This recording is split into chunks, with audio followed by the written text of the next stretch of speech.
वो कहते हैं ना, अक्लमंद को इशारा और अहमक को फटकारा। ये पहली बार है कि रूस ने चीन को सीधे सीधे ना कह दिया है। चीन और रूस एक दूसरे को बहुत अच्छा पार्टनर बताते हैं, लेकिन पुतिन ने चीन को अपने देश में जाल बिछाने से न सिर्फ मना कर दिया है, बल्कि भारत की रणनीति बहुत ही तगड़े रूप में काम आई और दक्षिण चीन सागर में रूस भी उतरा। लेकिन मजे की बात यह है कि चीन के तरफ नहीं उतरा है, बल्कि चीन के खिलाफ उतरा है। और इन सब की वजह क्या है? तो चीन ने अफगानिस्तान में अपनी सेना और अपने लोगों को उतारना शुरू किया है, जहां से सारा खेल शुरू हुआ है। भारत की रणनीति ने गजब का काम किया है। जानेंगे इन खबरों को विस्तार से। ज्यादातर जगहें दुनिया की देखेंगे आप जहां पे विवाद है, जहां आम जनता आपस में ही लड़ भिड़ रही है, वहां जमीन के नीचे या समंदर के नीचे अकूत खजाना भरा पड़ा है। लेकिन विडंबना ये है कि उस देश के निवासी अपने ही देश के खजाने को इस्तेमाल नहीं कर पा रहे हैं, आपस में लड़ रहे हैं, भिड़ रहे हैं और दूसरे देशों का शिकार बन रहे हैं। चाहे इराक की बात करें, चाहे सीरिया की बात करें या फिर अफगानिस्तान की ही बात क्यों न करें,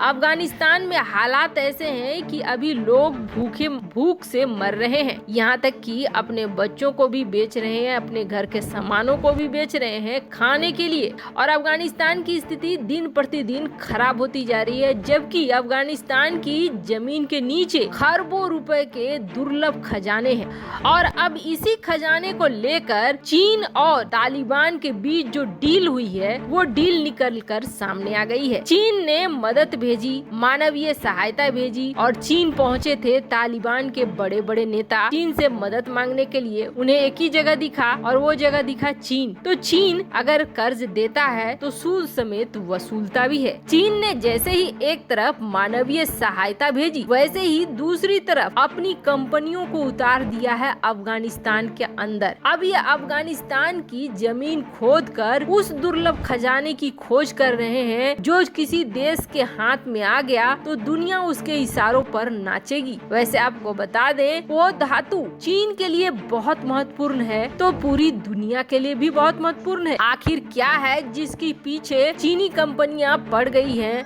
और सारा कुछ छोड़कर अफगानिस्तान पहुंच गई है? आपको बता दें, चीन का प्रतिनिधि मंडल और कंपनी के कुछ लोग भी पहुंचे हैं, जो ढूंढ रहे हैं उन जगहों को जहां पर मिलेगा लिथियम। लिथियम वो दुर्लभ धातु है जो जिस देश के पास ज्यादा है, उस देश की शक्ति सबसे बड़ी है और दुनिया उसके इशारों पर काम करेगी। कारण आपको बता दें, लिथियम वो धातु है जिसका इस्तेमाल बैटरी बनाने में होता है और कई इलेक्ट्रॉनिक्स चीजों में बनाने में होता है। दुनिया में इस वक्त लिथियम की जितनी मांग है उतनी किसी की नहीं है और सबसे ज्यादा उत्पादन भी करता है चीन। और ऐसे में चीन के ऊपर बाकी देश की निर्भरता बढ़ जाती है। अब अफगानिस्तान में इसी लिथियम को ढूंढने के लिए उतर चुका है चीन और चीन की 5 कंपनियों के अधिकारी अफगानिस्तान में खास तौर पर पहुँचे हैं विशेष वीजा लेकर और उन जगहों को ढूंढ रहे हैं जहाँ से ये दुर्लभ धातुएं मिलेंगी। तालिबान को पैसे की जरूरत है सरकार चलाने के लिए और चीन तालिबान को मदद दे रहा है, तो दूसरे हाथ से $2 ट्रिलियन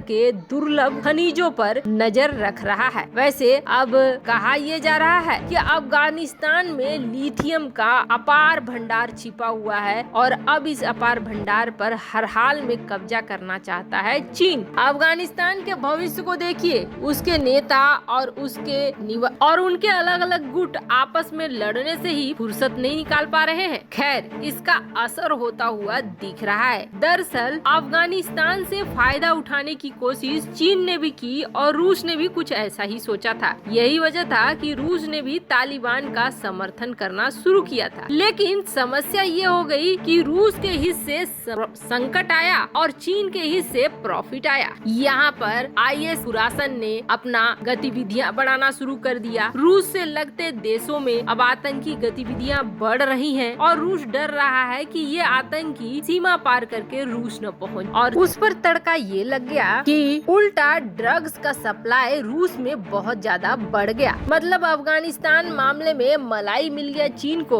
और रूस को समस्याएं मिल गई। अब रूस इस चीज को बहुत अच्छे से समझता है कि हिंद महासागर क्षेत्र हो या दक्षिण चीन सागर हो या ये पूरा एशिया हो, इस पर रूस अपना प्रभुत्व वापस लाना चाहता है और चीन के बारे में भी बहुत अच्छे से समझता है कि भविष्य में चीन रूस के खिलाफ खड़ा होगा ही। इसका पहले भी उदाहरण रह चुका है, रूस और चीन में एक युद्ध हो चुका है, इसलिए इसके कई नमूने बीच बीच में देखने को मिल जाते हैं। जो रूस का व्लादिवोस्तोक शहर है उस पर अपना दावा ठोकता है चीन, और ये दावा काफी लंबे समय से ठोकता आया है, जबकि व्लादिवोस्तोक काफी एडवांस और रूस ने काफी खर्चा किया है इस शहर पर, और अब तो व्लादिवोस्तोक और भारत दोनों को जोड़ने के लिए परियोजना पर काम भी चल रहा है। पर रूस ने अब वो किया है जो चीन के आशा के विपरीत था। एक तो भारत ने IORA में रूस की एंट्री दिला दी जो बहुत ही सही थी, तो वहीं दूसरी तरफ दक्षिण चीन सागर में रूस अपने पूरे लाव लश्कर के साथ उतरा है और वो भी युद्धाभ्यास करने के लिए। वैसे तो आसियान देशों के साथ रूस उतर रहा है, आप सोचेंगे तो कौन सी बड़ी बात है, सिर्फ युद्धाभ्यास ही तो हो रहा है, इसमें क्या हो जाएगा, लेकिन इसमें बात है और बड़ी बात ये है कि आसियान देशों के साथ ये पहली बार है जब दक्षिण चीन सागर में उतर रहा है रूस। दक्षिण चीन सागर भी उसी तरीके से खजाना से भरा हुआ है, और अगर अफगानिस्तान 2 ट्रिलियन है तो आप समझ लीजिए दक्षिण चीन सागर काफी ज्यादा है उसकी तुलना में। अब इस संपदा के लिए चीन पहले से ही बाकी सारी देशों से झगड़े कर रहा है और धकेलने की कोशिश कर रहा है। अब इसमें मलाई खाने की बारी रूस की भी है, और रूस चूंकि उसकी सीमा समुद्री क्षेत्र से लगती है और रूस इसमें पीछे नहीं रहना चाहता है, इसलिए रूस भी अब आसियान देशों के साथ साथ पूरे एशिया क्षेत्र में अपने प्रभुत्व को बढ़ा रहा है, जो चीन को बिल्कुल सही नहीं लगेगा, क्योंकि चीन जहां एक अकेला दावेदार था अब यहाँ रूस भी आ रहा है। वैसे